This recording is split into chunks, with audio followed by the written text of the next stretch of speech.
오늘 이 아침 나눌 하나님의 말씀은 요한복음 16장 16절에서 18절까지 말씀을 함께 나눕니다. 요한복음 16장 16절에서 18절까지 우리 함께 말씀을 읽습니다. 조금 있으면 너희가 나를 보지 못하겠고 또 조금 있으면 나를 보리라 하시니 제자 중에서 서로 말하되 우리에게 말씀하신 바 조금 있으면 나를 보지 못하겠고 또 조금 있으면 나를 보리라 하시며 또 내가 아버지께로 감이라 하신 것이 무슨 말씀이냐 하고 또 말하되 조금 있으면이라 하신 말씀이 무슨 말씀이냐 무엇을 말씀하시는지 알지 못하노라 하거늘. 아멘. 기도드리겠습니다. 하나님 아버지, 간밤에도 우리와 함께 하시고 세상 모든 것들을 주관하고 계시고 통치하고 계신 하나님 감사합니다. 하나님의 은혜를 날마다 감사함으로 하나님의 일하심을 날마다 믿음으로 바라보게 하여 주시옵소서. 믿음이 없어서 하나님의 뜻을 이해하지 못하고 믿음이 없어서 하나님의 통치하심을 믿지 못할 때가 많습니다. 그러나 하나님, 우리에게 믿음을 허락해 주셔서 그럼에도 불구하고 하나님은 여전히 온 우주를 통치하시고 우리의 하나님이심을 선포하고 나아갑니다. 하나님, 이 아침에도 말씀을 나눕니다. 성령 하나님께서 함께 하시고 이 말씀으로 우리를 다시 한번 새롭게 하여 주시옵소서. 우리 구주 예수 그리스도의 이름으로 기도드립니다. 아멘. 16장 16절 말씀에 조금 있으면 너희가 나를 보지 못하겠고 또 조금 있으면 나를 보리라 하시니 말씀하십니다. 이제 예수님께서는 제자들에게 구체적으로 앞으로 있을 일에 대하여 말씀해 주십니다. 이제 이 말씀을 하시고 앞으로 2시간도 못 되어서 예수님은 겟세마네 동산에서 붙잡히셨고 그것으로부터 제자들은 예수 그리스도를 보지 못하게 되었습니다. 베드로와 요한도 겨우 예수님을 조금 보았을 뿐입니다.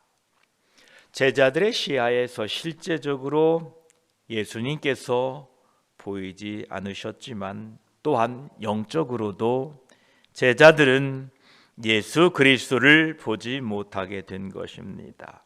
즉 제자들은 예수 그리스도를 영적으로 보지 못하는 믿음을 잊어버리게 되었던 것입니다. 우리가 아는 것처럼 엠마오로 가는 두 제자들의 이야기는 당시 예수님을 따르던 사람들의 공통적인 생각이 무엇인가를 우리는 엿볼 수 있습니다. 누가복음 24장 21절에 우리는 이 사람이 이스라엘을 속량할 자로 바랐노라. 이뿐 아니라 이 일이 일어난 지 사흘째요. 엠마오로 가는 두 제자는 예수 그리스도의 부활의 소식을 처음 들었을 때에 믿지 않았습니다. 그 사실을 믿지 않았다는 것은 그들의 마음 상태가 어떠한지를 나타내주고 있습니다. 그들은 의심이라는 이 어두움 가운데 있었기에 믿음의 눈으로 예수 그리스도를 볼 수가 없었던 것입니다. 그러나 감사하게도 그들은 실제의 눈으로 그리고 영적으로 예수 그리스도를 보지 못했던 상태는 오래 지속되지 않았습니다. 조금 후 지난 후 16절 말씀같이 십자가에 죽으시고 사흘 만에 예수님께서 제자들에게 나타나셨고 다시 조금이 지난 후 예수님께서 그들의 눈앞에서 사라지셨던 것입니다. 그러나 이제 이후에 제자들은 그들의 주님이시자 하나님이신 분을 영적으로 보지 못하는 그런 믿음 없는 일은 결코 없었던 것입니다. 왜냐하면 예수님께서 조금 후에 그들에게 사라지시고 하늘로 올라가신 이후에 성령 하나님께서 제자들에게 임하셨기 때문에 그들은 이제 예수 그리스도를 볼 수 있었던 것입니다. 이제 우리들에게도 성령 하나님께서 임하여 주셨습니다.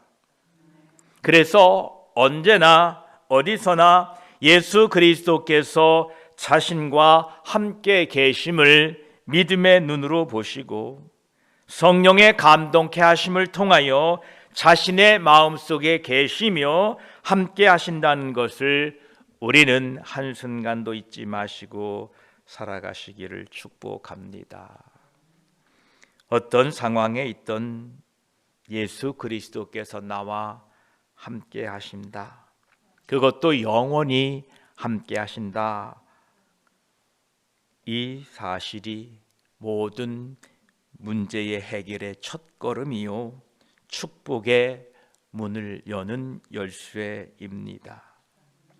16절에 말씀한 것처럼 앞에서 조금 있으면 너희가 나를 보지 못하겠고 라고 하신 말씀은 예수 그리스도의 죽으심과 부활하심 사이의 시간을 가리키고 있고 또 후반부에 나오는 조금 있으면 나를 보리라 라는 말씀은 예수님께서 부활하신 후에 이 약속이 이루어진 것입니다.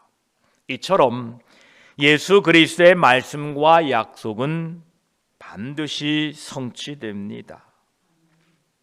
따라서 우리가 바라보고 우리가 붙잡아야 하는 것은 우리의 상황이나 현상이 아닌 하나님이신 예수 그리스도의 말씀입니다.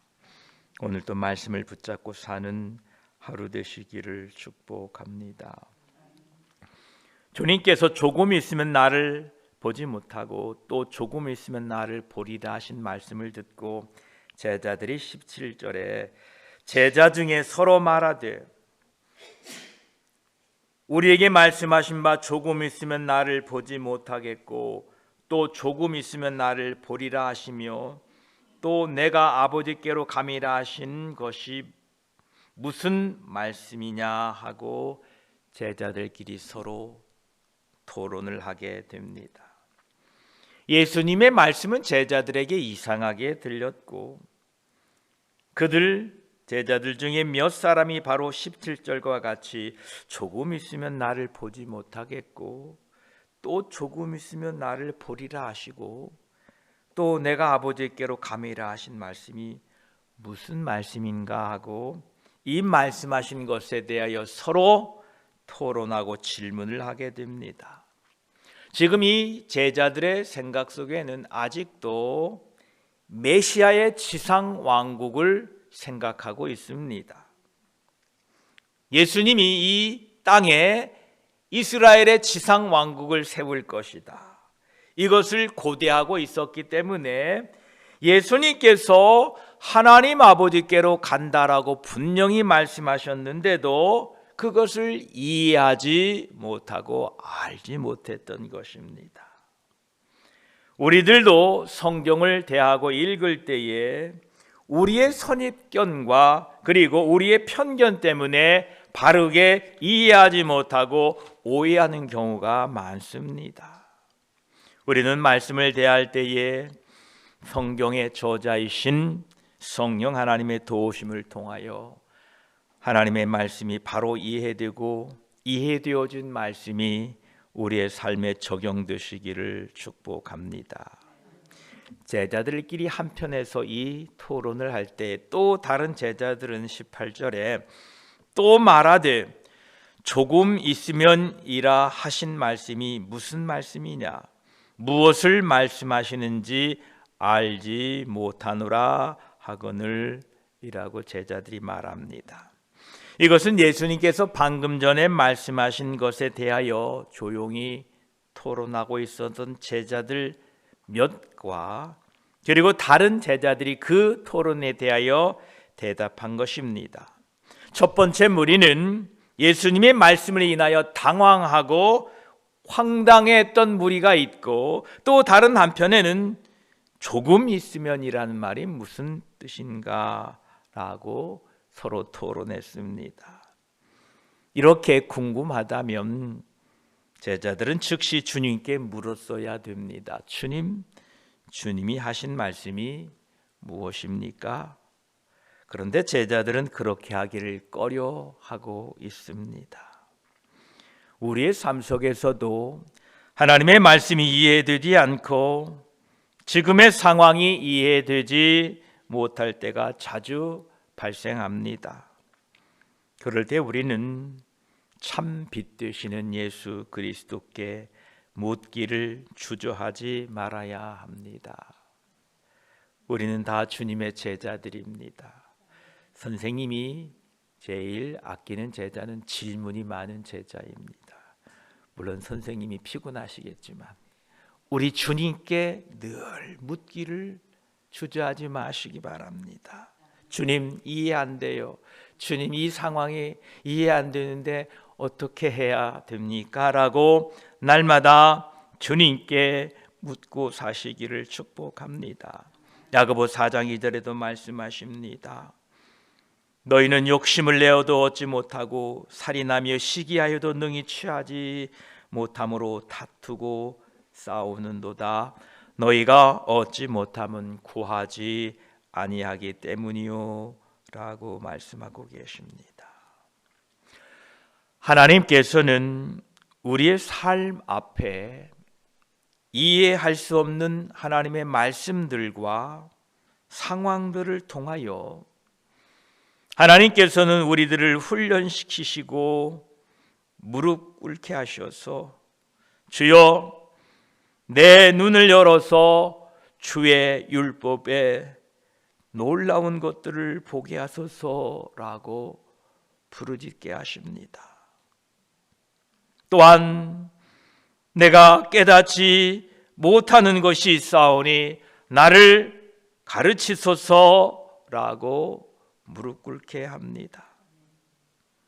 만약 우리의 삶에 모든 것이 다 이해가 되고 모든 것을 다 깨닫게 된다면 어느 누가 하나님의 보좌 앞에 나아가 기도하고 간구하겠습니까? 다 이해가 되고 다 깨달아지고 다 설명이 되는데 어떻게 하나님의 보좌 앞에 나아가 간구하겠습니까? 안 합니다. 그러나 알 수 없고 이해할 수 없기에 그 혼돈과 어둠 속에서 빛을 비춰 달라고 우리가 구하게 되는 것입니다. 우리 인생 속에서 이해가 되지 않고 해석되지 않는 것들이 얼마나 많습니까? 참으로 많습니다. 비록 하나님의 구원을 받은 백성들이라 할지라도 동일한 문제를 가지고 있습니다. 하나님을 믿지 않는 사람들은 이해되지 않는 문제 앞에서 이렇게 이야기합니다. 팔자소간이다. 팔자가 사나워서 그렇다라고 말합니다.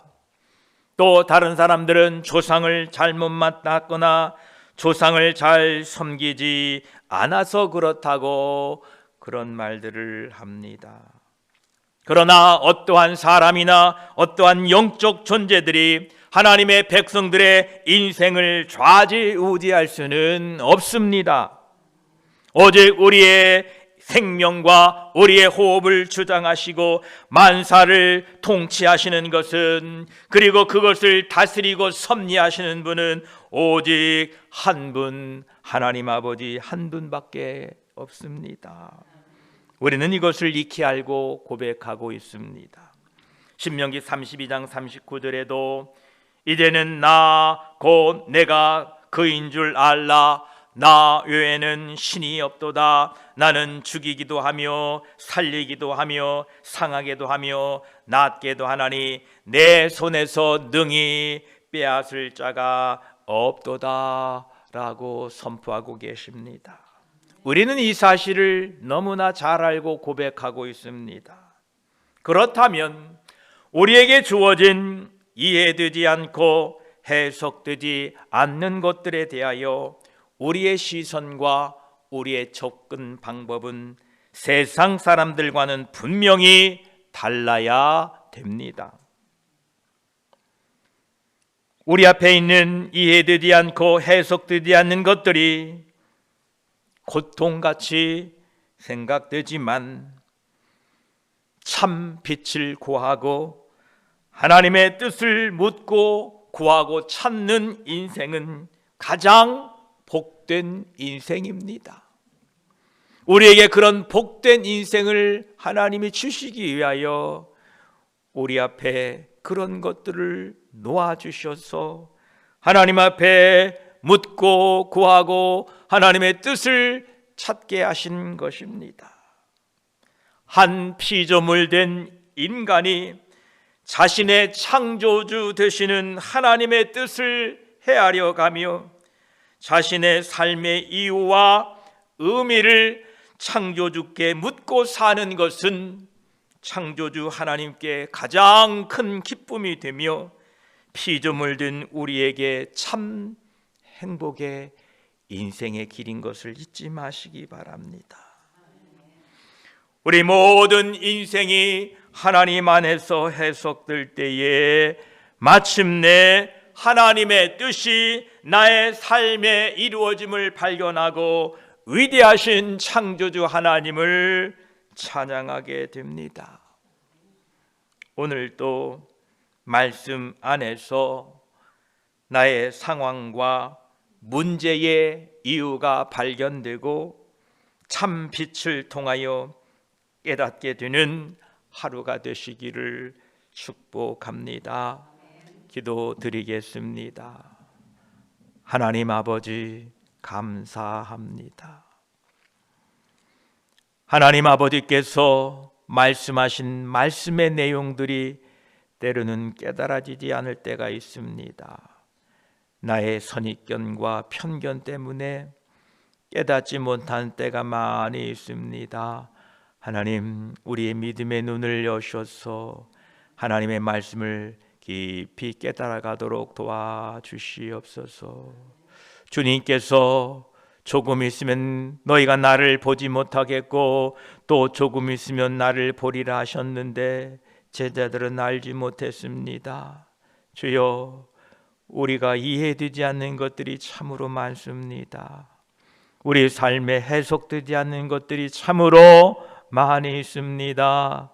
그것을 우리 인생에 놓아두신 것은 그 문제를 들고 하나님 앞에 나아가 하나님 앞에 간구하는 것을 원하시기 때문에 내 눈을 열어 주의 율법에서 놀라운 것을 보게 하소서라고 부르짖게 하시기 위하여 우리 앞에 해석되지 않는 문제들을 놓아두신 줄 믿습니다. 내가 깨닫지 못하는 것을 내게 가르치소서. 주 앞에 나아가 구하고 찾고 두드리고 묻게 하기 위하여 우리 앞에 이러한 해석되지 않는 것들을 놓아두신 줄 믿습니다. 하나님, 하나님을 구하게 하여 주시옵소서. 하나님의 뜻을 찾게 하여 주시옵소서. 우리가 하나님의 뜻을 구하고 찾을 때에 마침내 우리 인생이 해석되고 우리 앞에 놓여져 있는 문제가 해석되고 이해되고 그것들을 통하여 하나님을 더 붙들게 될 것입니다. 이 아침에 하나님께 나아가 무릎 꿇고 주여 알게 하옵소서, 깨닫게 하옵소서, 보여주시옵소서 하고 하나님의 뜻과 하나님의 계획과 하나님의 섭리를 구하고 하나님을 의지하고 사는 이 복된 하루, 이 복된 아침이 되게 하셔서 오늘 한 날도 하나님의 말씀의 빛을 통하여 우리의 인생의 이유와 의미와 우리 앞에 놓여진 문제들의 그 뜻을 발견하고 하나님께 감사하며 하나님께 영광 돌리는 우리들이 되게 하여 주시옵소서. 감사드리며 우리 구주 예수 그리스도의 이름으로 기도드립니다. 아멘.